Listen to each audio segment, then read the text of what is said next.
సూర్యుడు మకర రాశిలో ప్రవేశించే రోజే సంక్రాంతి. ఈ సంక్రాంతి నాడు పితృదేవతలకు అంటే చనిపోయిన పెద్దలకు తర్పణం చేస్తే వాళ్లకు పుణ్యలోకాలు కలుగుతాయి.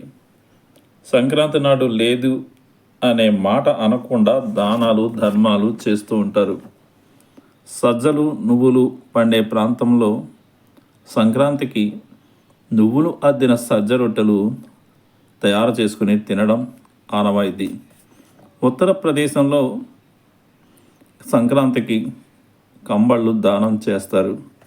సంక్రాంతి నాటి సాయంకాలం పిల్లలు పెద్దలకి నమస్కారం చేసే అలవాటు కూడా కొన్ని ప్రాంతాల్లో ఉంది. ఆ ప్రాంతాల్లో దీన్ని మొక్కుల పండుగ అంటారు.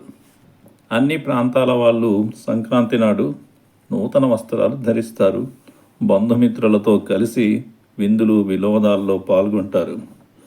సంక్రాంతి నాడు పితృదేవతలకు పిండ తర్పణాలు నిర్వహించడంతో పాటు నూతన వస్త్రాలు పెడతారు.